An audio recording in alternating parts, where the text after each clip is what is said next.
बहुत समय पहले की बात है। एक गांव में मीणा और शंकर नाम के दो पति पत्नी रहते थे जो कि बहुत गरीब थे। शंकर रोज सुबह जल्दी उठता और सेठ के खेत में काम करने के लिए जाता, जो वहाँ पूरी निष्ठा से काम करता।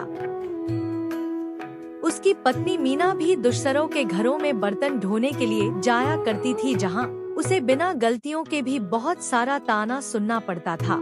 जब मीना बर्तन धो रही थी तभी मालकिन वहाँ आती है और कहा कि मीना, कल तुमने एकदम अच्छे से काम नहीं किया, सारे बर्तन वैसे के वैसे पड़े थे। आज ठीक से काम करना वरना पैसा नहीं मिलेगा। लेकिन गरीब होने के कारण वह सब कुछ सह कर अपना काम करती थी। शंकर अपना पूरा काम खत्म कर सेठ से तनख्वाह लेने के लिए सेठ के घर जाता है। जब वह वहाँ पहुँचता है तो सेठ कुर्सी में अपने घर के बाहर ही बैठे थे। सेठ जी, मेरा तनख्वाह दे दो। ये लो। पर सेठ जी, बात तो 2 पोटली चावल की हुई थी ना, आप तो मुझे 1 ही पोटली चावल दे रहे हो। तुमने बिल्कुल अच्छे से काम नहीं किया है। मैंने देखा तुम पूरे दिन बस आराम कर रहे थे, इसलिए तुम्हें इतना ही मिलेगा।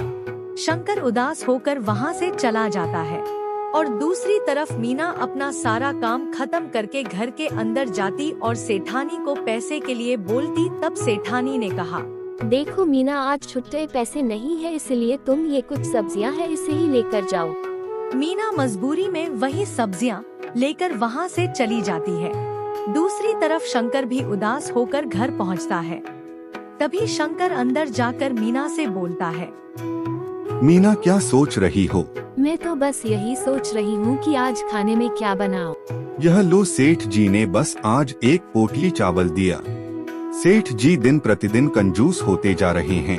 ठीक है, आप चिंता मत कीजिए, मैं अभी इन सब से कुछ बना कर के लाती हूँ। मीना रसोई घर में जाकर चावल और सब्जियों से खिचड़ी बना लेती है। दोनों बहुत भूखे थे, इसलिए वह जल्दी जल्दी खिचड़ी खाने लगते हैं। वाह मीना, तुमने तो इतनी अच्छी खिचड़ी बनाई थी कि इसके सामने पुलाव भी फेल है। ये तो कुछ भी नहीं, मैं तो समोसा सबसे अच्छे बनाती हूँ। मेरे समोसे तो पूरे गांव को पसंद थे। मैं जब समोसे बनाती थी तो उसके खुशबू से पूरे गांव के लोग आ जाते थे। मीना, मुझे एक विचार आया है, क्यों ना हम एक समोसा का दुकान खोल ले, शायद हमारी किस्मत बदल जाए। मीना शंकर के फैसले से बहुत खुश होती है। अगले दिन सुबह शंकर समोसे का सारा सामान लेने के लिए बाजार जाता है।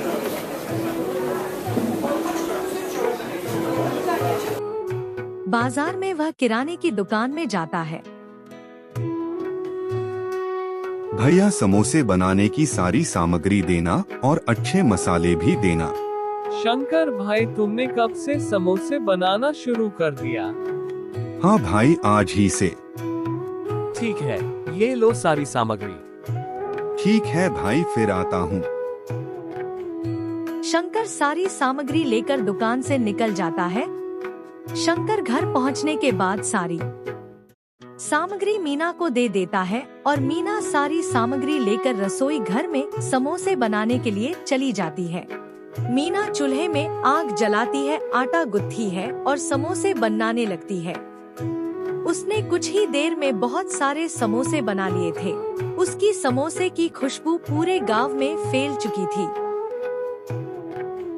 मीना सारे समोसे को टोकरी में भरती है और शंकर के पास ले जाती है।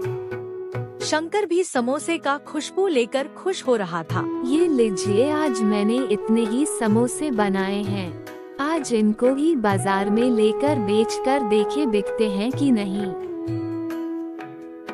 शंकर सारे समोसे को बाजार में बेचने के लिए लेकर चला जाता है। शंकर बाजार पहुंचते ही समोसे बेचने के लिए एक अच्छी जगह खोजने लगता है। तभी शंकर को एक अच्छे जगह मिलता है और वह अपना टोकरी लेकर वहां बैठ जाता है। पहले तो कोई भी ग्राहक नहीं था, परंतु कुछ देर बाद जब एक महिला राशन की दुकान में खरीदी कर रही थी तब वह महिला समोसे की खुशबू से शंकर की ओर आती है और बोलती है कि भैया, समोसे देखने में बहुत स्वादिष्ट लग रहे हैं, कितने के बेच रहे हो? मेरे बच्चों के लिए कुछ पैक कर दो। 5 रुपए का एक है, 4 पैक कर देता हूँ। वह उसे समोसा दे देता है और वह महिला समोसा लेकर वहाँ से चली जाती है।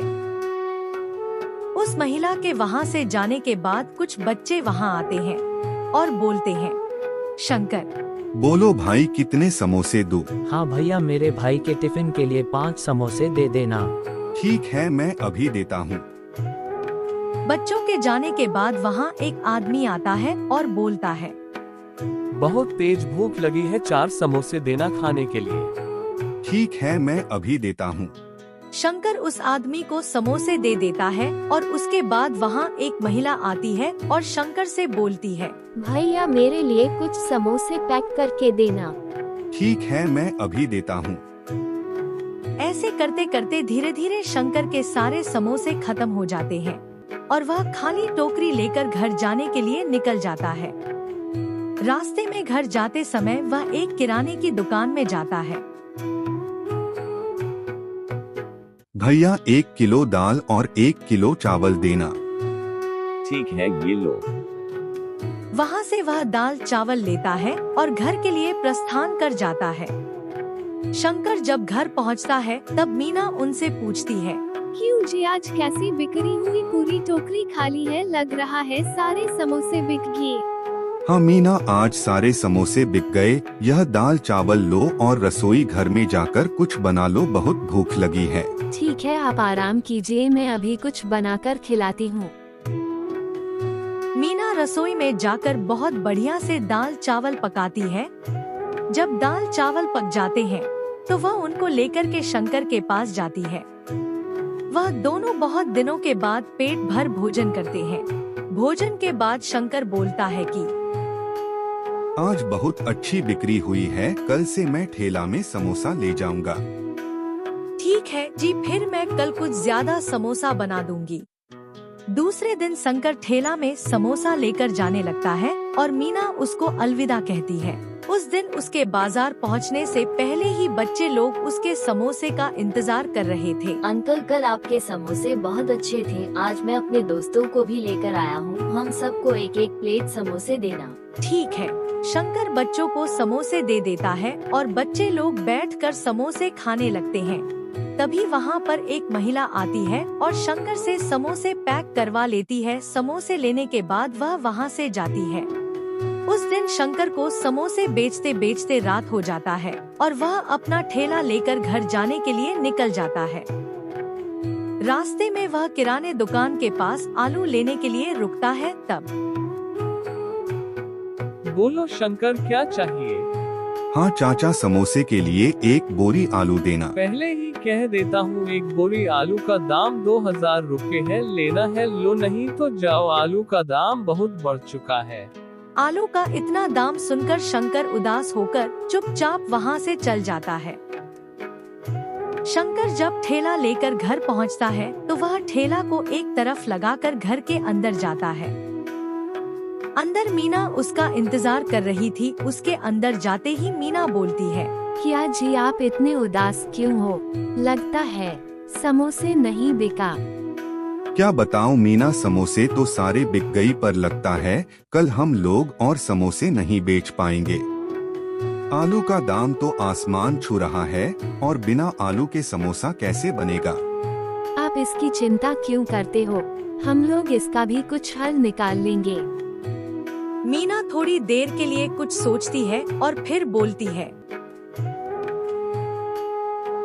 आप निश्चिंत हो जाइए, मैंने इसका उपाय सोच लिया है। आप कल समोसा भी बेचेंगे, वो भी बिना आलू का।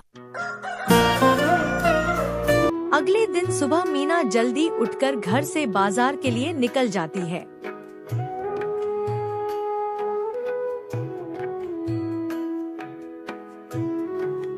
बाजार पहुंचते ही वह दुकान से कुछ सामान खरीदती है और घर वापस आ जाती है। घर आने के बाद वह बिना आलू के समोसा बनाती है। अब तो बता दो मीना, तुमने बिना आलू के समोसा कैसा बनाया? नहीं तो मुझे बाजार में बेइज्जत होना पड़ेगा। आप चिंता मत कीजिए, आप बस बाजार जाकर समोसे बेचकर देखिए बिकता है कि नहीं। शंकर बाजार पहुंचकर जोर जोर से आवाज लगाने लगता है। बिना आलू के समोसे ले लो, बिना आलू के समोसे, गरम गरम समोसे। उसकी आवाज को सुनकर बहुत सारे लोग जमा होने लगते हैं। क्यों झूठ बोल रहे हो भाई, बिना आलू के समोसे थोड़ी ना होते हैं। वही तो, ये बस समोसे बेचने का नया तरीका लगता है। नहीं भाई लोग, मैं सच बोल रहा हूँ। अगर भरोसा नहीं होता तो एक समोसा चख कर देख लो और अच्छे लगे तो लेना। ऐसा बोलकर वह सबको एक एक समोसा दे देता है और सब लोग समोसा खाने लगते हैं। समोसे खाने के बाद सब लोग को समोसे बहुत अच्छे लगते हैं और शंकर की तारीफ करने के बाद सब लोग अपने घर के लिए भी समोसे पैक करा कर ले जाते। उस दिन शंकर के सारे समोसे बहुत जल्दी ही बिक जाते हैं और शंकर गहरी सोच में पड़ जाता है कि समोसे के अंदर ऐसा क्या है जो लोगों को इतना अच्छा लग रहा है। बिना ज्यादा समय गवाए वो एक समोसा खा लेता है। समोसे खाने के बाद जब उसे पता लगता है कि समोसे के अंदर क्या है, वह जोर जोर से हंसने लगता है।